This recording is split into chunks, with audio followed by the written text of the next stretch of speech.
meteorologist Ron Rhodes. I know. Me too. I used to work in I worked in a grocery store once. I like grocery stores. I just do. I like. Oh, I do too. I like the grocery shop. I like to, because we love food. I do. I love food. And I like to pick my own food. So it's, oh my goodness, this is going to take a while, Angie.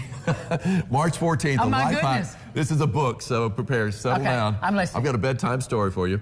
Buying a new car. Well, I think we've all been through that before, buying a new car. Create an email address for it and send everything regarding the car to that address. Maintenance records, gas receipts, registration, pictures of it before you let a friend borrow it.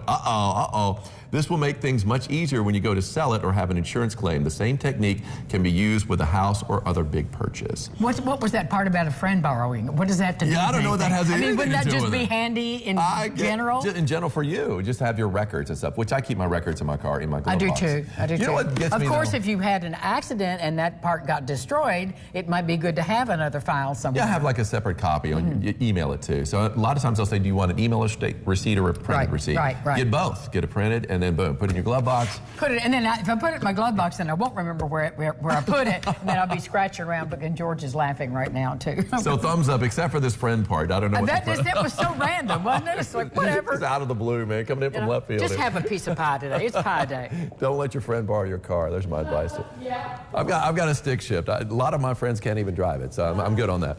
You can see we got the traffic there on Ellis Park and looking out toward the Twin Bridges. No problems there.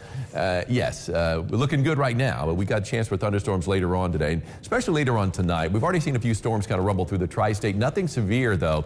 We have a watch out currently. We showed you that earlier. Look at the camera, man. It's going to get you nauseous here. This is down in Central City. Our Austin Holmes camera getting rocked by that wind. Wind is pretty impressive out there, 15 to 25 miles an hour. Mix of sun and clouds down to the south, a few more clouds up to the north. Here's a look from USI's campus. You can see in the shade most of the campus, but you look out toward University Boulevard and the Lloyd Expressway, that's where you see the sunshine in play right there. So yeah, we're going to be seeing that really throughout the day. Plenty of pear trees in bloom there as well. And looking out toward the west and southwest, now we're seeing more of a blue sky instead of the dark clouds we saw a few hours ago. So nice to see that. But again, more storms are coming. We're not in the clear, that's for sure. 67 degrees currently, but the southwest wind at 21 miles an hour. 21 sustained. We're going to see gusts better than 30 miles an hour out there.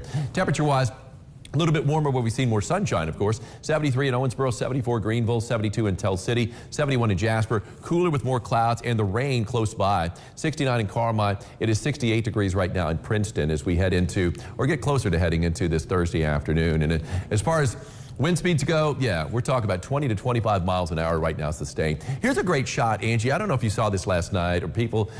We had a crescent moon. This was not long after sunset.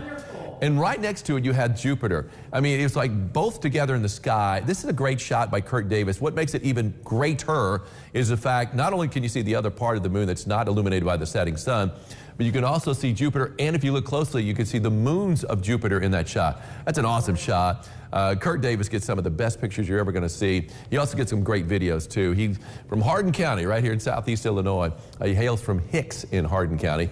Anyway, we've got a severe storm watch still in play north of 64. The counties there you see in yellow. But most of the storms have kind of pushed on out of the picture or faded out.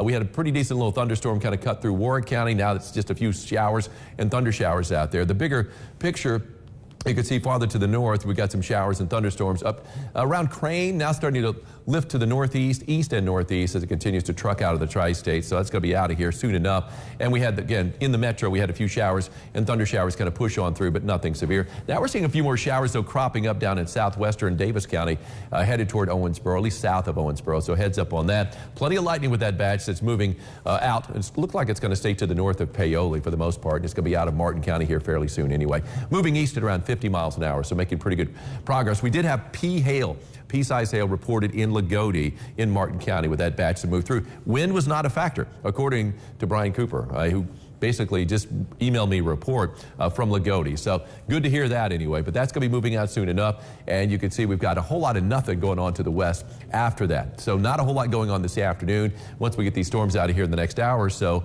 But then we see the storms firing up. It's going to be later on tonight. Looks like at first it's going to be mainly down to the south and western Kentucky. Then the thunderstorms fire a little bit more up to the north. It looks like between 8 o'clock and midnight is going to be when we're under the gun as far as the severe weather threat is concerned. After that, things settle down. Could see a few showers on Friday. More clouds, obviously, than sunshine tomorrow, too, but we'll clear out as we head into the weekend. And as far as The severe weather threat, we got a slight risk for severe weather for all of the tri-state, all threats in play. They bumped up the tornado threat basically from Evansville, Jasper to the northwest. So the northwestern half of the tri-state, we've got that 5% chance, elsewhere 2% chance, but mainly a large hail and damaging wind threat is what we have in play. And again, that's going to be later on tonight, basically between 8 and midnight. 78 for a high today, though, this afternoon with a mix of sun and clouds out there. Could still see a few thunderstorms out there, but few and far between from here on out. Plenty of wind from the south-southwest at 15 to 25. 3-degree guaranteed cold for a high yesterday, 73. Got up to 77, no winter today.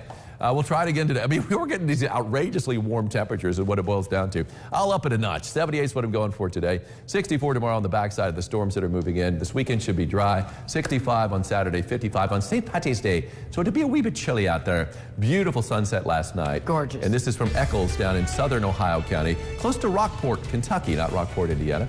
And that is from Jeremy Doherty. He got that great shot there from Eccles. Gorgeous. Again, Really thank is. you. More lifestyles.